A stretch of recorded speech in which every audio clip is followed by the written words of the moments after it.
Hola y'all, mi nombre es Héctor, o Abuelita Héctor, as if you want to call me that, and I want to share my recipe for guacamole.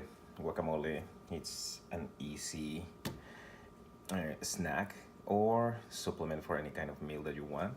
It's one of my favorite things to cook, and we're gonna make something that is very simple, doesn't take a lot of steps, and more importantly, also will teach you how to choose and check how to get a good avocado. Now, I got these two avocados in the morning. I went to the store, and you may have seen that there is one trick that you can check the knob in there. But what happens when they don't have the knob? To me, and a good avocado needs to be firm a little bit the body, and the top feels a little bit soft.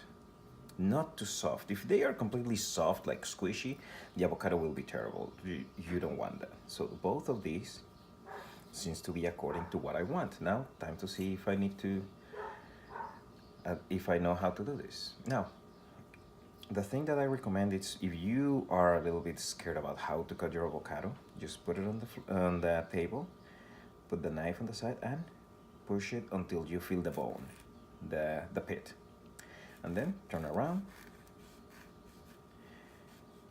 until you finish cutting, and that's it. Now let's see if I chose a good avocado.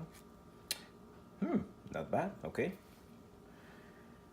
Out of two. Let's try the other one. The same thing. Watch your fingers and then just turn it around. Little by little. We open it.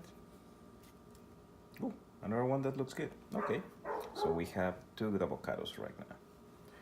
The next step, we need somewhere to put them. In this case, I didn't find a bowl, so I got just this rectangular container, and you scoop out the avocado meat.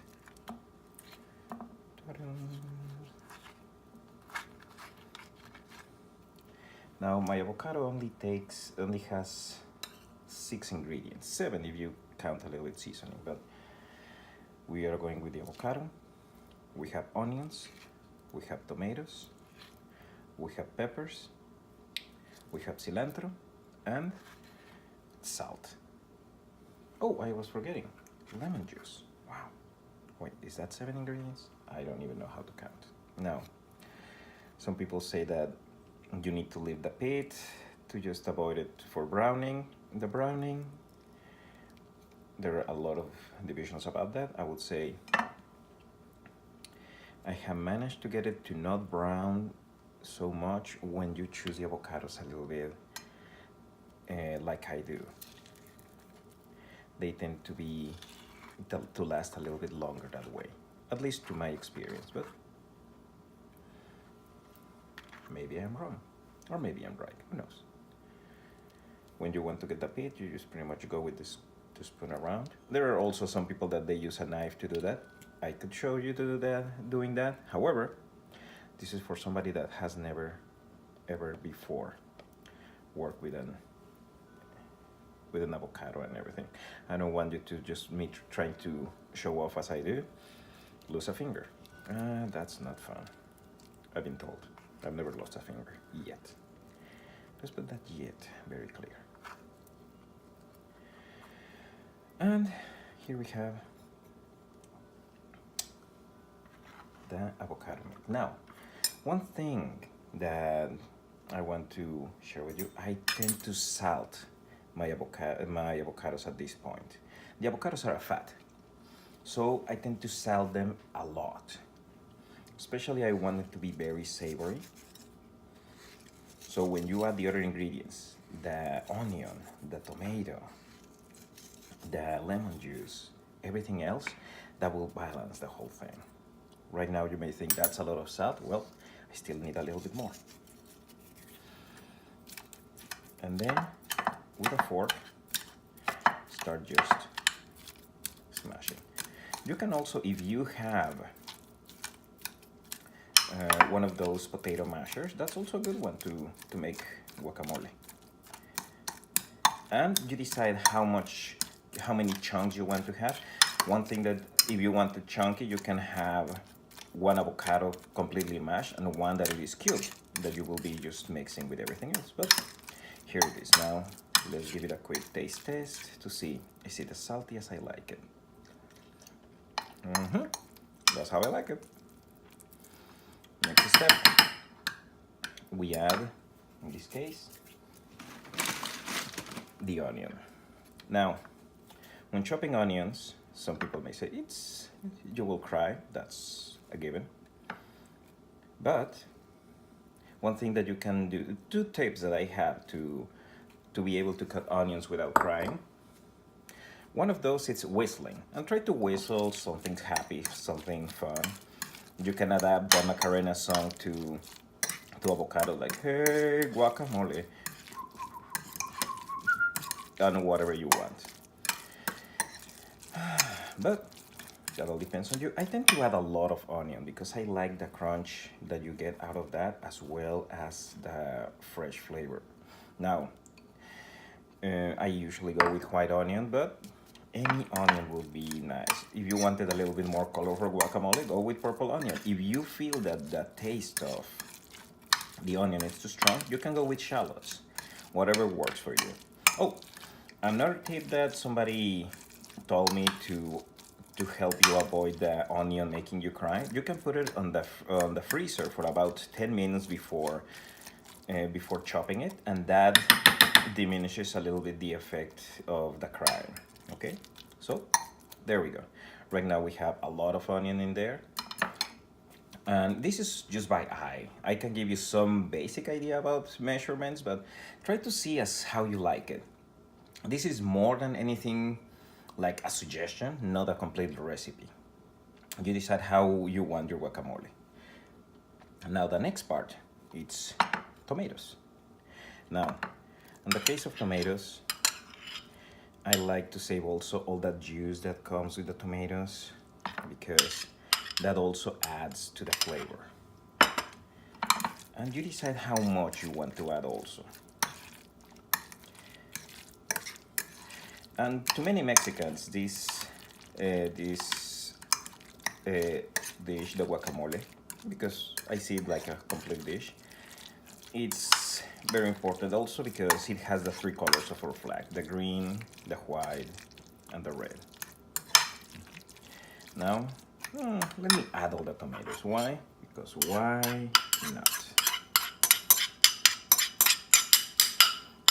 I like those juices in there. Now what I added there, it was about 3 small Roma tomatoes that I got at the store today.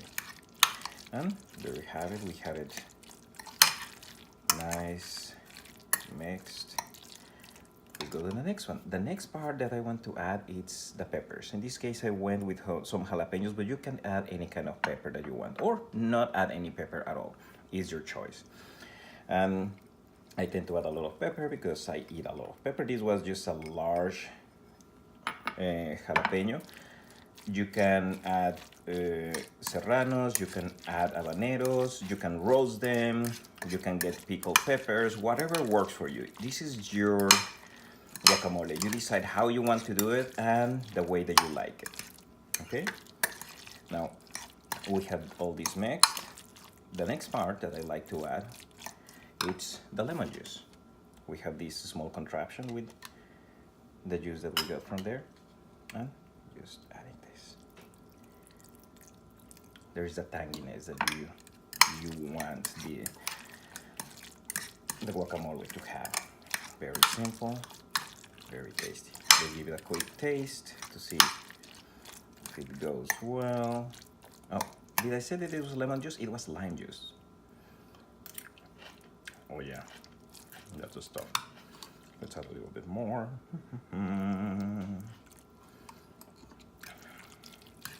And the last part, I know that it is a little bit controversial for some, but we are gonna put cilantro. I know some of you are not fans of cilantro because it tastes like soap, and I understand it. It's an experience. It's something that you experience and you may not like. If you don't like cilantro, you don't need to put it. You can put other herbs if you feel comfortable with it. Some people tend to, there is a type of cilantro called cilantro delfino that many people that dislike the regular cilantro tend to eat it, and they get the same herbaceous flavor. Some people tend to add also a little bit of parsley. If that works for you, that's okay. But bottom line, it's what you like. And let me give it a try. Yeah, this is perfect. Okay. We have guacamole, and I'm putting it on a pork rind because I like that. That's my favorite way to have guacamole, with pork rinds. And let's see. Yep. We have a winner. Now, how to fix sometimes some issues that we may have with the guacamole. Okay, issue number one, it's too salty. Add another avocado, and then that diffuses a little bit the salt that you got initially from that. Another common issue, oh well, I don't like it too spicy, and most of the peppers are spicy. Well, you can add a bell pepper, or one thing that you can do, you can cut the pepper in the middle, take off the seeds, and then rub it with salt. Rubbing it with salt tends to mellow out the flavor. Just let it rest for 10 minutes, wash, and then the pepper will still have a little bit of heat, but not as much, okay? And I think that's it. Okay, enjoy making the guacamole that you like. Share if you make different kind of variations, and see how you like it, okay? Enjoy. Now, on buen provecho.